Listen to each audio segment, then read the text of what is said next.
Délaissant le reste, tu étudies sans relâche. Tu travailles à te rendre chaque jour meilleur. Je t'approuve et m'en réjouis, t'exhorte à persévérer, et même, t'en prie. Cependant, écoute mon conseil. N'imite point ceux moins désireux de progresser que de faire du bruit, le buzz, d'attirer l'attention. Abstiens-toi dans ta tenue, comme dans ton genre de vie, de toute singularité.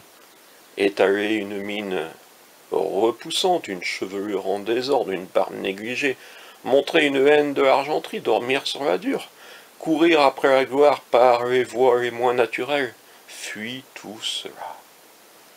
Le titre de philosophe, même exercé avec bon sens, est déjà bien assez impopulaire. Que sera si nos habitudes nous retranchent du reste des hommes? Ayons au-dedans une différence complète, mais au-dehors soyons comme tout le monde.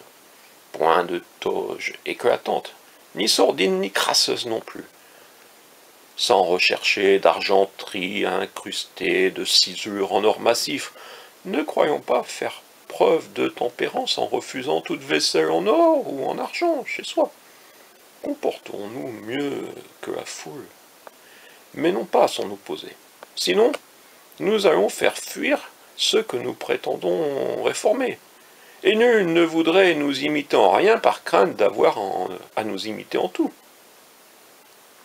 La philosophie a pour principe l'amour de nos semblables, porte la promesse du rapprochement social. Nous nous en éloignerions si nous nous coupions de nos semblables. En cherchant l'admiration par de petits moyens, nous risquerions de nous couvrir de ridicule et d'attirer la haine. N'est-ce pas vrai que notre but est de vivre conformément à la nature? Or, il est contre la nature de s'imposer des tortures physiques, d'avoir horreur de la plus simple toilette, de se vautrer dans la malpropreté et se nourrir d'aliments non seulement grossiers mais infects et répugnants. De même que rechercher les délicatesses de la table s'appelle sensualité, fuir des jouissances ordinaires et peu coûteuses s'appelle de la folie. La philosophie demande la tempérance et non le martyre de soi-même.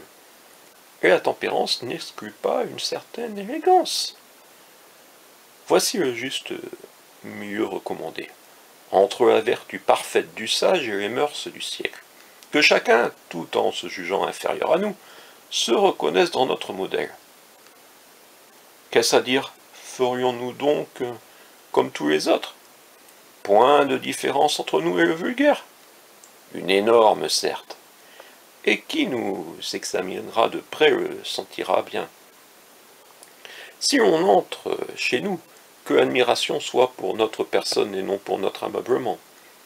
Il y a de la grandeur à se servir d'argile, comme on se servirait d'argenterie. Et il n'y en a pas moins à se servir d'argenterie comme si c'était de l'argile. C'est faiblesse d'âme de ne pouvoir supporter les richesses. Mais je me dois de partager avec toi ma petite aubaine du jour, lue chez Caton, l'un des nôtres, sur l'extinction des désirs. Également un remède contre la peur. Tu cesseras de craindre, dit-il, si tu as cessé d'espérer. Je t'entends répliquer. Comment deux choses si opposées peuvent-elles aller ensemble? Eh bien oui, cher Lucien. En apparence éloignées, elles sont étroitement unies. Tout comme la même chaîne attache le gardien à son prisonnier, ces affections si dissemblables marchent ensemble. Après l'espérance, la crainte. Je ne m'étonne pas qu'il en aille ainsi.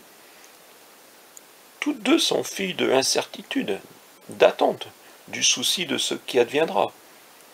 Mais ce qui surtout les fait naître, c'est de ne pas se satisfaire du présent, c'est de protéger, de projeter au loin ses pensées dans le futur.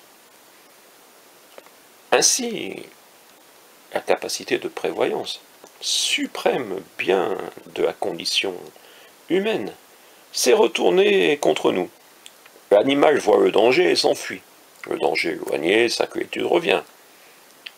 Quand nous nous torturons de l'avenir et du passé, que de choses salutaires à l'homme agissent comme des poisons.